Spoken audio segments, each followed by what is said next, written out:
A chuva na pequena cidade costeira de Haven Point não era como a chuva das grandes metrópoles.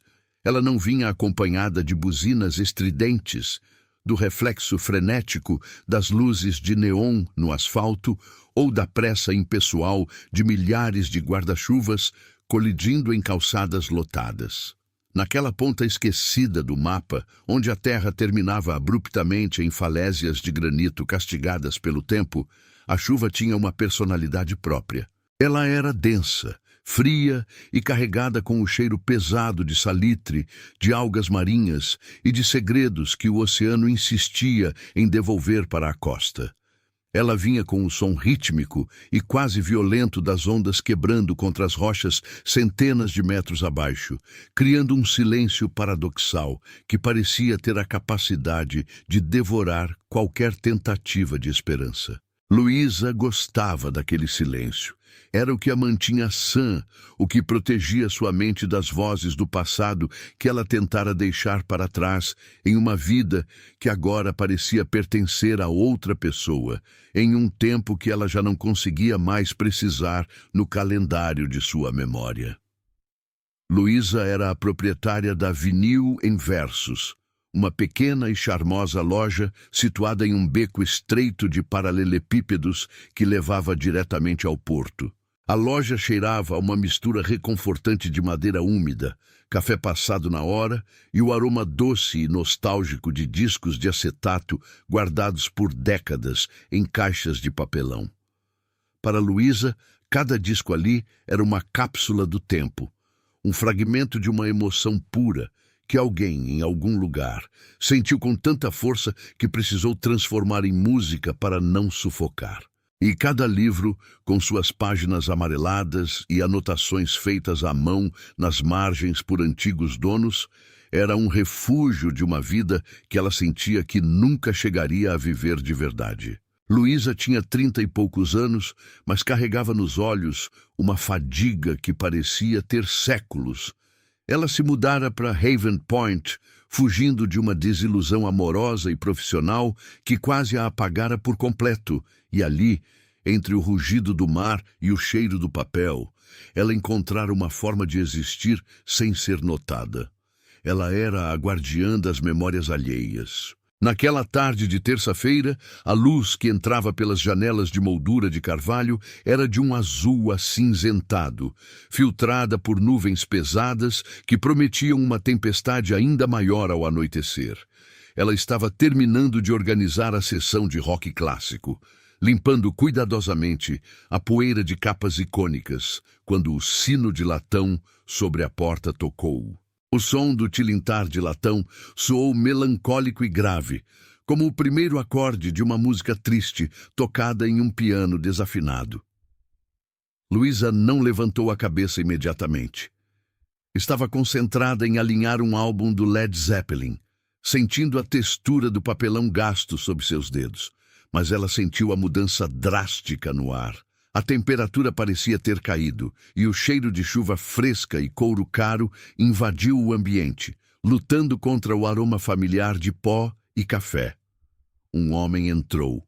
Ele era alto, de ombros largos, mas caminhava com uma leve inclinação, como se estivesse tentando diminuir seu próprio tamanho para não ser notado. Estava envolto em um sobretudo preto pesado, com o capuz de um moletom escuro puxado sobre a cabeça, escondendo quase todo o rosto nas sombras. Ele não olhou para ela. Seus olhos estavam fixos no chão de madeira que rangia a cada passo. Ele caminhou com uma lentidão deliberada para os fundos da loja, para onde os discos mais raros eram mantidos sob uma luz âmbar suave. Luísa continuou seu trabalho, mas seus olhos o seguiam discretamente. Ela notou as mãos dele quando ele retirou uma das luvas de couro. Eram mãos grandes, com dedos longos, fortes e inquietos, mãos que tocavam as bordas das capas dos discos com uma reverência que Luísa raramente via. Ele parou diante de um álbum específico, um disco de blues raro dos anos 50. Ficou imóvel por longos minutos, a respiração lenta, como se estivesse tentando ouvir a música apenas através do contato físico com o plástico protetor. Luísa sentiu uma estranha conexão com aquele estranho. Ele parecia alguém que estava fugindo de algo tão vasto e perigoso quanto o próprio oceano que rugia lá fora. Ela decidiu quebrar o gelo. Aquele é um dos meus favoritos, ela disse, sua voz soando clara e firme no espaço silencioso, embora seu coração tivesse começado a bater mais rápido. Dizem que o guitarrista gravou todas as faixas em uma única noite de inverno, trancado em um porão úmido com apenas uma garrafa de uísque. Ele sabia que não teria uma segunda chance de dizer a verdade para o mundo. Então, ele colocou tudo o que tinha naquelas cordas. O homem não se virou imediatamente.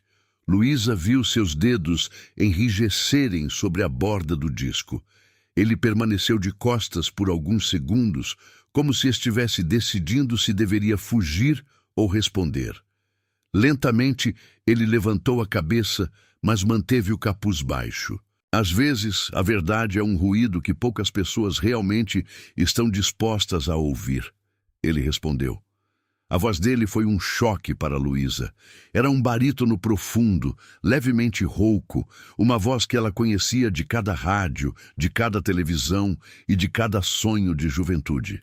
Era Jonas, o homem que preenchia estádios com 100.000 pessoas, o ídolo que, há 6 meses, simplesmente caminhou para fora do palco no meio de um show em Londres e nunca mais foi visto. Ele finalmente se virou por completo. O capuz caiu levemente para trás, revelando o rosto que Luísa vira em telas gigantescas por toda a sua vida. Eram olhos de um verde acinzentado, cercados por uma sombra de exaustão profunda. Jonas olhou para ela, e Luísa viu o medo genuíno de ser descoberto. Ele não parecia um deus do rock. Parecia um náufrago exausto pedindo para não ser jogado de volta ao mar. Você sabe quem eu sou, não sabe? Ele perguntou, sua voz baixando para um sussurro que parecia uma confissão de um crime. Luísa respirou fundo. Ela percebeu que, se reagisse como uma fã, destruiria a única coisa que aquele homem viera buscar naquele fim de mundo, o direito de ser ninguém. Eu sei que você é um homem que parece precisar desesperadamente de um café forte e de um lugar onde ninguém faça perguntas difíceis. Luísa respondeu, sustentando o olhar dele. O resto, o peso do seu nome e o que aconteceu em Londres, nada disso entra por aquela porta. Aqui dentro, você é apenas Jonas, e Jonas parece estar com muito frio. Um silêncio tenso, mas acolhedor, pairou entre eles. Luísa viu a linha dura do maxilar de Jonas relaxar. Ele soltou um suspiro longo, o primeiro suspiro de alívio verdadeiro que dava em meses. Ele se aproximou do balcão de mogno, deixando o disco de blues sobre a madeira. Eu estou morando na mansão nas falésias, ele disse, mantendo a voz baixa. Aquela construção de vidro que os pescadores chamam de a Casa do Silêncio. Eu achei que ficaria em paz no isolamento total, Luísa. Mas o silêncio daquela casa é barulhento demais. Ele ecoa cada erro que cometi, cada nota que cantei sem sentir. Eu precisava ouvir o som de outra pessoa, alguém que não estivesse tentando tirar um pedaço da minha alma. Luísa serviu uma caneca de café e a empurrou para ele. Naquela penumbra, Jonas confessou que não conseguia tocar uma única tecla do piano de cauda que havia na mansão. Ele explicou que tinha medo de que, se começasse a tocar, todo o barulho e a dor que ele tentara deixar para trás o encontrariam de novo. Luísa ouviu cada palavra com uma paciência infinita. Ela via o Jonas real, aquele que se perdia nas letras de canções tristes. Eu voltarei amanhã, ele prometeu ao sair novamente para a chuva. Talvez apenas para confirmar se o silêncio aqui é realmente tão honesto quanto você diz ser. Nos dias que se seguiram, Jonas tornou-se uma presença constante na Vinyl and Versus. Ele passava as tardes na loja, sentado em um banco nos fundos, trocando livros de poesia por discos de blues esquecidos. Luísa começou a levá-lo para os cantos escondidos da cidade, lugares onde o mar era a única plateia. Jonas começou a rir de novo, uma risada curta e genuína que Luísa guardava como uma joia. Ela percebeu que ele não fugia da música, mas da engrenagem cruel que a transformara em um produto. Certa noite, Luísa aceitou o envite para subir até as falésias. A mansão de vidro parecia flutuar sobre o abismo. Por dentro, a casa era fria e minimalista, um reflexo do vazio que Jonas sentia. No centro da sala, diante de uma parede de vidro que dava para o Oceano Negro, estava o piano de cauda. Ele está esperando por uma verdade que eu não tenho coragem de dizer, Jonas sussurrou. A música não serve para te manter inteiro, Jonas, Luísa disse. Ela serve para te quebrar de uma forma que você consiga ver o que há dentro de você. Se você desmoronar, deixe que o mar leve os pedaços que não importam mais. Jonas sentou-se no banco e respirou fundo. Suas mãos pairaram sobre o teclado, e então o som aconteceu. Foi apenas uma nota, um si menor profundo, que pareceu fazer o vidro da casa inteira tremer. Luísa sentiu lágrimas arderem em seus olhos. Jonas continuou, construindo uma melodia lenta que falava de palcos vazios e da solidão no topo do mundo. Não era música para as rádios, era uma oração. Enquanto ele tocava, a tempestade lá fora intensificou-se, como se o oceano estivesse respondendo. Luísa ficou ali, parada, sendo a única testemunha daquela ressurreição dolorosa. Ela percebeu que o segredo deles não era mais apenas sobre o paradeiro de uma estrela. Era sobre o que acontece quando a máscara cai e resta apenas a alma nua, tentando encontrar o caminho de volta para casa.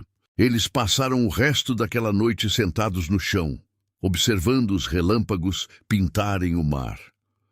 Jonas contou sobre sua infância e sobre como sua voz já não pertencia a ele, mas a um contrato assinado com expectativas alheias. Ele se tornara uma marca, enquanto o homem real gritava por socorro. Haven Point era o sussurro que ele passou a vida procurando. No entanto, a paz de Haven Point era uma ilusão frágil. A cidade começou a notar o estranho da mansão e sua proximidade com a garota da loja de discos. Rumores começaram a serpentear pelas ruas estreitas. Mas o perigo real vinha do mundo voraz que Jonas tentara deixar para trás. Uma tarde cinzenta, um homem entrou na loja. Ele não cheirava a sal, nem a papel antigo. Ele cheirava a cigarro caro e a uma ambição predatória que fez os instintos de Luísa entrarem em alerta máximo. Você é a Luísa, certo? O homem disse, com um sorriso cínico. Ele carregava uma câmera profissional disfarçada. Dizem que o maior fantasma do rock foi visto nestas falésias com uma garota local. A recompensa pela primeira foto nítida do Jonas pagaria esta sua loja 10 vezes. Por que não me diz logo onde ele está escondido? Luísa sentiu o sangue gelar, mas manteve a expressão firme. Ela sabia que o silêncio de Jonas estava com os segundos contados. O caçador de segredos havia encontrado o rastro, e a tempestade que estava por vir não seria feita apenas de chuva, mas de mentiras e da destruição de tudo o que eles haviam construído no escuro. Ela olhou para o homem e, pela primeira vez, sentiu o peso real de carregar o segredo de um rei. O homem de sobretudo de grife saiu da vinil e versos, mas o rastro de sua presença permaneceu impregnado no ar, como uma mancha de óleo sobre uma pintura delicada. O cheiro de tabaco caro e de uma ambição cruel lutava contra o aroma reconfortante do papel antigo e do café passado que Luísa tanto amava.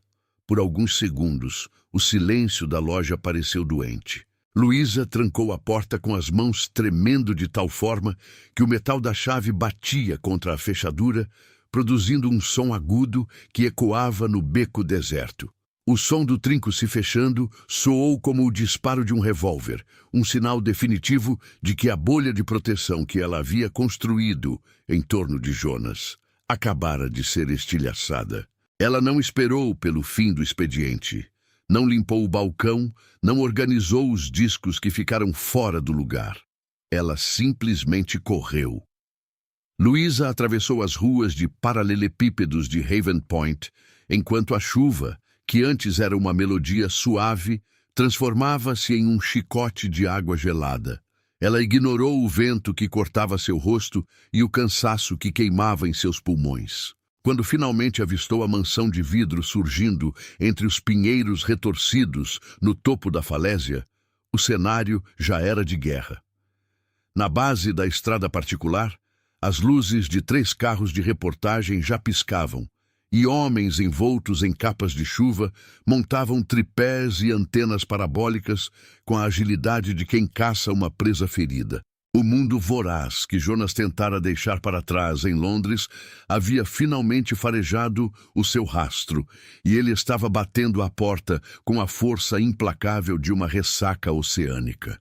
Luísa entrou pelo portão de ferro e encontrou Jonas parado na varanda de aço, uma silhueta escura contra o céu de chumbo. Ele olhava para as luzes na base da colina com uma expressão de quem já aceitara a própria sentença muito antes dela ser proferida. Ele não pareceu surpreso ao vê-la chegar naquele estado, encharcada, com o cabelo grudado ao rosto e os olhos transbordando urgência. Ele apenas desceu os degraus lentamente e a envolveu em um abraço protetor. O couro de sua jaqueta estava frio e úmido, mas o calor de seu corpo era a única âncora que Luísa possuía em meio ao caos. Naquele momento, ele não era o ídolo cujas canções eram hinos mundiais. Ele era apenas um homem, vulnerável e cansado, tentando encontrar um pingo de coragem no meio de uma tempestade que ele mesmo, sem querer, trouxera consigo. Eles estão aqui, Jonas. Ela sussurrou contra o peito dele, sua voz sendo quase abafada pelo rugido do mar. O silêncio acabou. Eles sabem seu nome, eles sabem onde você dorme. Jonas fechou os olhos, absorvendo o cheiro de Luísa, como se estivesse tentando memorizar aquele momento antes que tudo fosse levado pelo vento. Eu sabia que o mundo não perdoaria o meu exílio, Luísa. Eles acham que eu sou uma propriedade pública, um produto que eles compraram e que não tem o direito de se esconder. Mas o que mais me dói não é perder o meu esconderijo. É ter trazido este veneno para a sua vida. Você me deu paz e eu te trouxe o circo. Eu deveria ter ido embora na primeira noite, antes que você soubesse como é o som da minha música real. Nas 48 horas seguintes, Haven Point deixou de ser uma vila de pescadores pacata para se tornar o epicentro de um espetáculo grotesco. O cerco à mansão de vidro era total. Drones sobrevoavam a propriedade constantemente, o som de suas hélices parecendo o zumbido de insetos gigantes sobre uma ferida aberta. Jonas e Luísa ficaram trancados dentro da casa, sentindo-se como peixes em um aquário. Cada movimento que faziam, cada luz que acendiam, era registrado por lentes potentes. Eles prepararam cafés que ficaram frios nas xícaras. O silêncio entre eles agora era preenchido pelo barulho das perguntas gritadas, através de megafones lá fora, e pelo brilho incessante dos flashes que ricocheteavam no vidro da mansão a cada poucos segundos, como relâmpagos artificiais que nunca cessavam. Jonas passou horas sentado diante do piano de cauda, olhando para as teclas brancas e pretas, como se elas fossem as únicas pontes restantes para a sua sanidade. Ele olhou para Luísa, que estava sentada no sofá, observando a névoa cobrir o oceano, e compreendeu que o isolamento não era mais uma opção. Se eu continuar escondido aqui, Luísa, eles vão destruir você. Vão inventar histórias, vão perseguir você até a loja, vão transformar a sua vida em um inferno para me forçar a sair. O mundo é um viciado em agonia, e ele quer ver o meu sangue ou a minha voz. Eu preciso dar a eles o que eles pedem, para que eu possa finalmente comprar o direito de ter o que eu realmente preciso. Na manhã do terceiro dia, Jonas tomou sua decisão final. Ele não fugiria pelos fundos, não usaria disfarces. Ele pediu que Luísa fizesse uma última ligação para seu antigo empresário em Londres. Ele queria que o mundo visse, pela última vez, o Jonas que a indústria nunca permitira que existisse.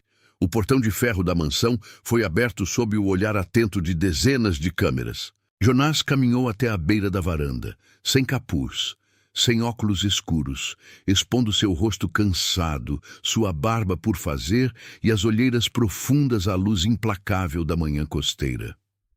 Ele não deu uma entrevista. Não respondeu às acusações de que era instável ou ingrato. Ele apenas colocou um amplificador simples no chão de pedra, conectou sua guitarra acústica e começou a tocar. O som que saiu daquelas cordas não era o rock pesado de estádio que fizera dele um multimilionário. Era um blues cru, lento e visceral, que falava sobre a dor de ser uma marca, sobre a beleza de uma loja de discos empoeirada e sobre o encontro de duas almas que só queriam ser invisíveis. Foi um concerto de 15 minutos, executado para uma plateia de abutres que, por um momento milagroso de silêncio, pararam de gritar. Jonas tocou como se estivesse lavando cada mentira que já fora impressa sobre ele.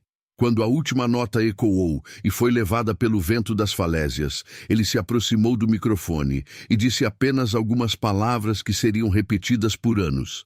A música comercial acabou. O Jonas que vocês procuram morreu em Londres naquela noite de show. O homem que está diante de vocês é apenas um vizinho que quer ter o direito de envelhecer em paz. Por favor, deixem esta cidade e esta mulher fora do seu espetáculo de horrores. Ele partiu naquela mesma noite. Jonas precisava voltar para Londres, não para os palcos, mas para os escritórios de advocacia e para os tribunais. Ele precisava enfrentar as quebras de contrato, as multas que consumiriam quase toda a sua fortuna e as garras legais de uma indústria que não liberta seus ídolos sem cobrar um preço de sangue. O adeus no pequeno aeroporto regional foi rápido e carregado de uma melancolia que Luísa sentia que nunca conseguiria traduzir em palavras. Jonas segurou o rosto dela entre as mãos e prometeu que voltaria quando as primeiras flores da primavera estivessem abertas nas colinas de Haven Point.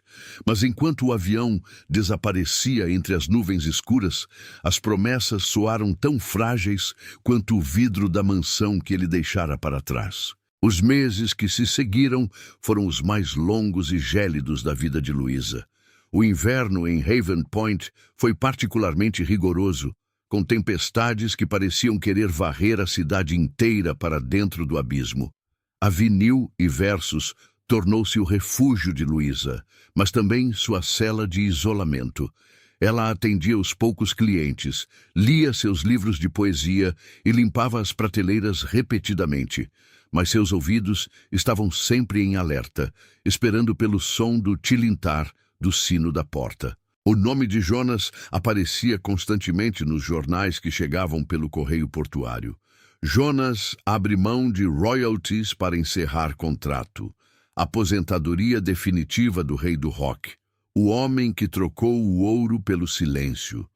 O mundo parecia ter aceitado que ele não voltaria para as luzes, mas Jonas não enviou cartas. Não houve telefonemas nem e-mails. Luísa sabia que ele precisava de um isolamento jurídico e pessoal absoluto para se desvencilhar das correntes do passado.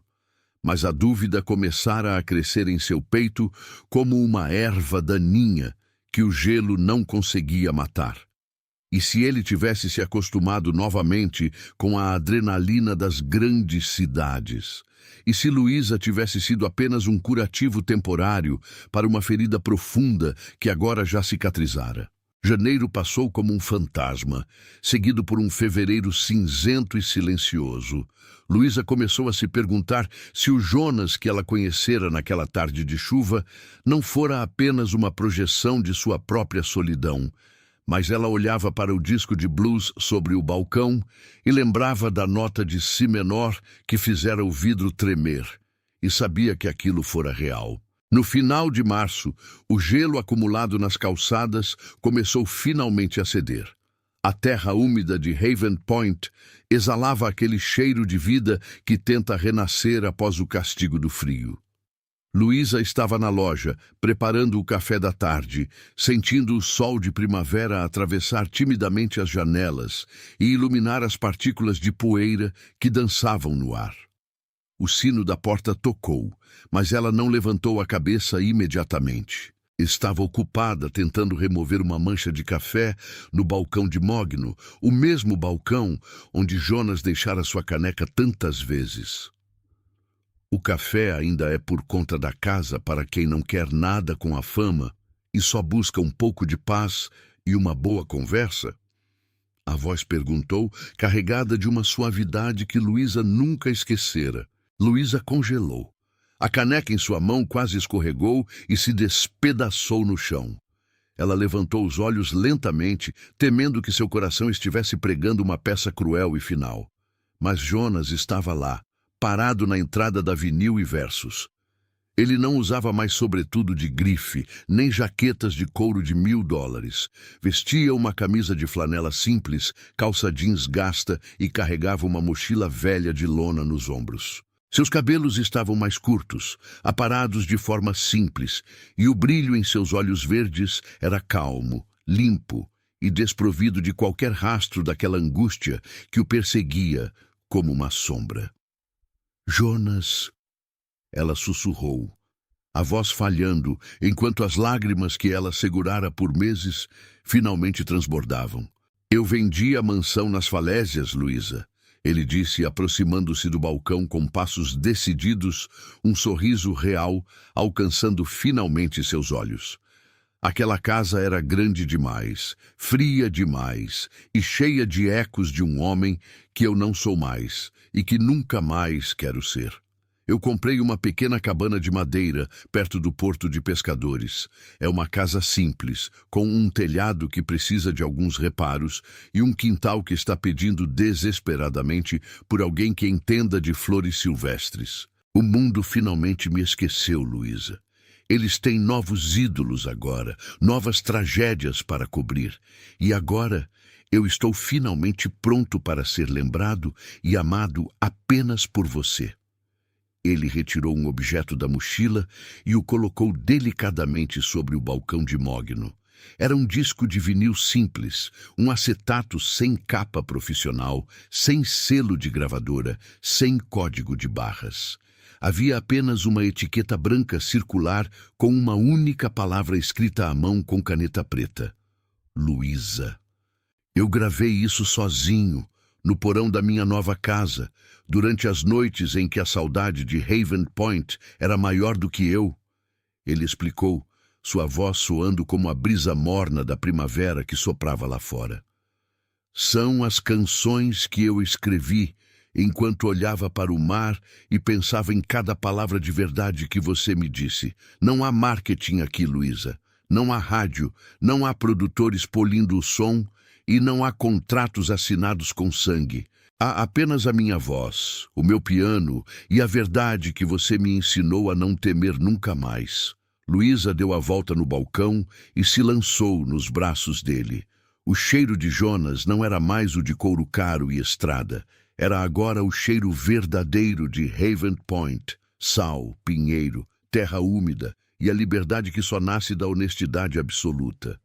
Ela percebeu naquele abraço que a espera valera cada segundo de silêncio doloroso. Jonas não havia voltado como um rei coroado para reivindicar um trono. Ele havia voltado como um homem livre para reivindicar a sua própria vida. E era daquele homem, simples e real, que ela sempre fora a maior fã. Eles saíram da loja juntos, de mãos dadas, caminhando em direção ao porto, enquanto o sol de primavera começava a aquecer as pedras centenárias da rua. A cidade de Haven Point continuava a mesma. O mar continuava rugindo contra as rochas com sua força eterna. Mas para Luísa e Jonas, a música finalmente havia mudado de tom. Naquela pequena cabana perto do porto, eles passariam os anos seguintes construindo uma vida feita de pequenas e grandiosas coisas. O concerto de um telhado que vazava na chuva, o florescer de um jardim de gardênias e o som de um piano que, embora não fosse mais ouvido por multidões em estádios, preenchia cada centímetro daquele lar com o som da paz. O rei do rock havia abdicado de seu trono de ouro, mas em Haven Point ele encontrara algo infinitamente mais valioso. Uma vida real, um amor honesto e o silêncio que, longe de ser vazio ou assustador, era agora preenchido pela melodia mais bonita de todas. A harmonia de quem finalmente encontrou o caminho de volta para casa.